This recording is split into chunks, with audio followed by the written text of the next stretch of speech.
कैसे हो आप सभी? उम्मीद है आप लोग अच्छे होंगे, अपनी पढ़ाई अच्छे से कर रहे होंगे। पिछले वीडियो में जैसे कि हम लोग देख रहे थे साइंस का भी दूसरा चैप्टर था माइक्रो ऑर्गेनिज्म। इसमें हम लोगों ने डिजीज़ में ये सारे डिजीज़ देखा था जो कि वायरस से होता है। इस वीडियो में हम इससे आगे की चीज़ें पढ़ेंगे जो कि इस चैप्टर का जो भी मेन पॉइंट्स है उसको कवर करने की कोशिश करेंगे। तो बिना वक्त गवाए चलिए स्टार्ट करते हैं आज का वीडियो। पिछले क्लास में हमने देखा था कि कुछ डिजीज़ जो होते हैं वो जैसे कि पोलियो, चिकन पॉक्स, कोरोना और फिर कॉमन कोल्ड, ये सारी बीमारियां जो होती है ये वायरस की वजह से हमें होती है। ठीक है, उसके बाद हमने देखा था कि टाइफाइड जो कि गंदे पानी या गंदे जगहों पर गंदे पानी के जमा होने से उनके अंदर कुछ माइक्रोब्स हो जाते हैं, एक्टिव हो जाते हैं, जिनकी वजह से हमें क्या होती है टाइफाइड। ट्यूबरक्लोसिस जो कि एक बहुत ही खतरनाक बीमारी माना जाता है। अगर आपको ये अच्छे से हो गई, मतलब अगर फीवर टीबी अगर आपके शरीर में अच्छे से फैल गई तो फिर इसका जो दवाई है, इसका इलाज अभी भी पूरी तरीके से नहीं मिल पाया है। लगातार अगर आपको खांसी हो रही है 1 महीने से 1 हफ्ते से ज़्यादा, तो फिर उसके लिए जरूरी है कि आप डॉक्टर से कंसल्ट करें। इसको कॉमन खांसी समझ के इग्नोर ना करें, वो बाद में ट्यूबरक्लोसिस का रूप ले लेता है। ठीक है, उसके बाद है कोलेरा। ये 3 बीमारियां जो हैं ये बैक्टीरिया की वजह से होती है, यानी कि जीवाणु की वजह से। बैक्टीरिया इन बीमारियों का उत्तरदायी होता है। और फिर उसके बाद है मलेरिया और फिर डिसेंट्री। मलेरिया रोग जो कि मच्छर के काटने से होता है। ठीक है, जो कि मादा एनोफिलिस मच्छर होती है ना, फीमेल एनोफिलिस मॉस्किटो, उनके काटने से प्रोटोजोआ, ये जो बीमारियां होती है ये प्रोटोजोआ की वजह से होती है। ये सारे क्वेश्चंस आपके एग्जाम में आते हैं, बीमारियों के नाम आते हैं, आपको बीमारी के नाम दे देंगे और पूछेगा कि किसके वजह से होता है, या फिर एक कॉलम बना के दे देगा आपको मैच करने के लिए कौन सी बीमारी किसकी वजह से होती है। ये आपको याद होना चाहिए। और ये जितनी भी बीमारियां हमें हो रही हैं कहने के हमारे लिए फोए यानी कि शत्रु का काम कर रही है। ठीक है, हम लोगों ने पिछले वीडियो में देखा था कि इस तरीके से दूध दही बनाने में, ब्रेड बनाने में, इडली डोसा, इन सब में बैक्टीरिया हमें हेल्प करती है।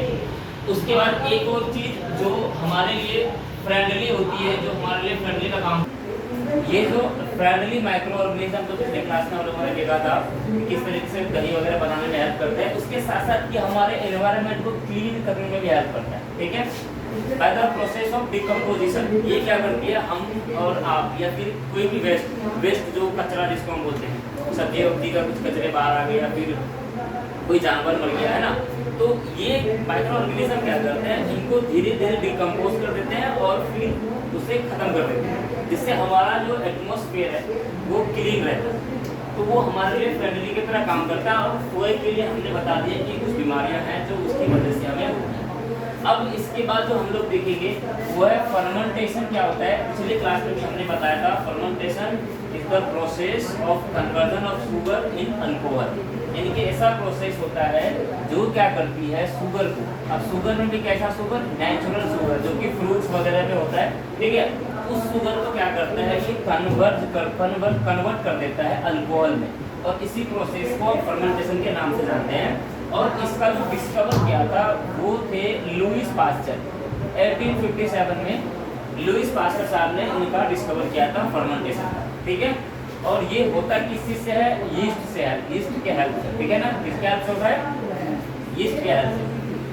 अब कमर्शियल यूज क्या होता है, हिंदी में हम इसे वाणिज्यिक उपयोग कहते हैं। वाणिज्य का मतलब होता है बड़े स्तर पर, बड़े पैमाने पर इसका प्रोडक्शन किया जाता है व्यापार के दृष्टिकोण से। ठीक है ना, तो कमर्शियल यूज में जो यीस्ट का इस्तेमाल किया जाता है वो किया जाता है production of alcohol and wine.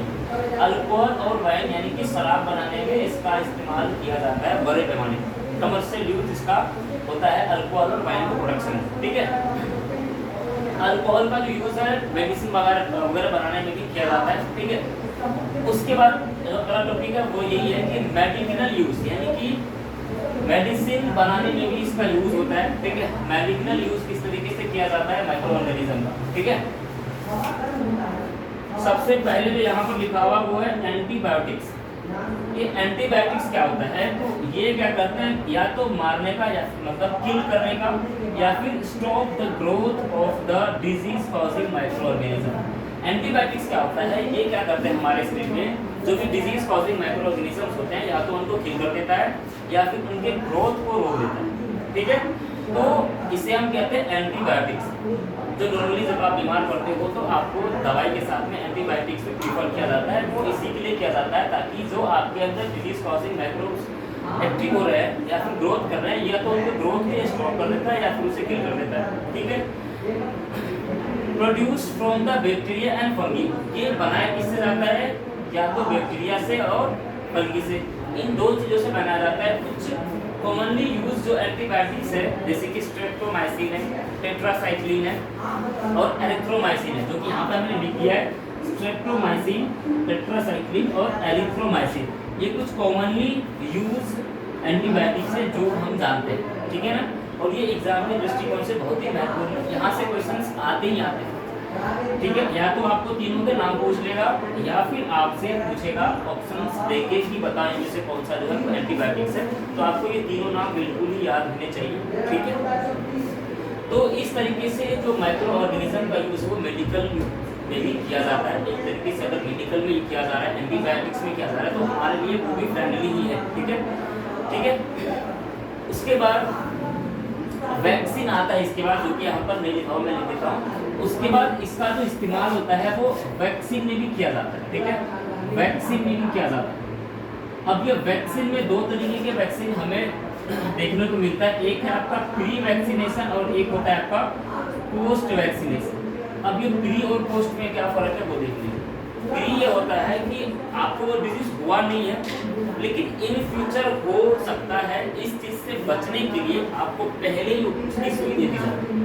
Actually में सुई में होता क्या है, जो भी वायरस, जैसे मान लो कि पोलियो की सुई बचपन में आपको पड़ती है, बीसीजी का टीका आपको पड़ता है। तो एक्चुअली वो बीसीजी में होता क्या है, जो वायरस पोलियो का कॉजिंग जिसकी वजह से पोलियो होता है, उस वायरस को दैट वायरस आपके शरीर के अंदर by the help of vaccine आपके शरीर के अंदर इंजेक्ट किया जाता है, ताकि आपका शरीर क्या करे, खुद को खुद उसके लिए एंटीबॉडीज तैयार करे। ठीक है।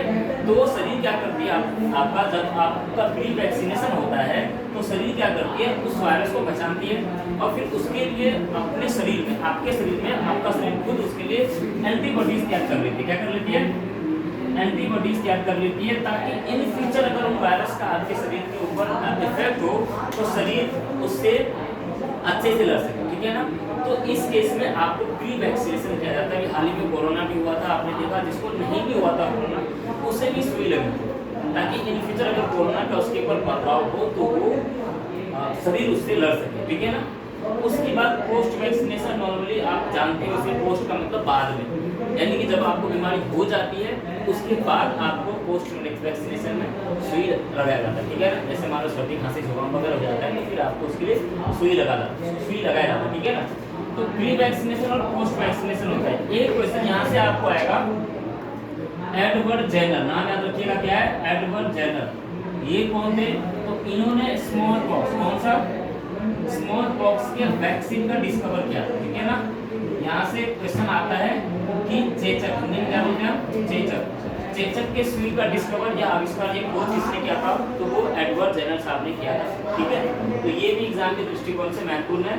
वैक्सीनेशन क्या होता है? तो वैक्सीन के थ्रू डायरेक्ट आपके शरीर में जो भी डिजीज कॉजिंग, जैसे मान लो वायरसेस हैं, उनके डेड जो भी होते हैं माइक्रोब्स, उसको आपके शरीर में डाला जाता है। वो शरीर क्या करता है, आपका शरीर उस चीज़ को पहचान के उसके लिए एंटीबॉडीज तैयार कर लेता है। ठीक है ना।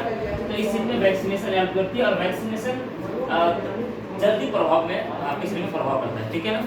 तो ये कुछ जो मेन टॉपिक्स है आज हमने इस वीडियो में कवर किया है। ठीक है। इसके बाद एक और वीडियो आएगा जिसमें हम लोग सोयल फर्टिलिटी और फिर 2-3 बातें और जो रहेगी, जैसे कि नाइट्रोजन के बारे में, वो सब चीज़ें हम नेक्स्ट वीडियो में देखेंगे।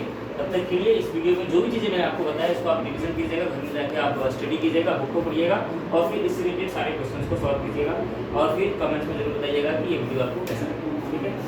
Thank you.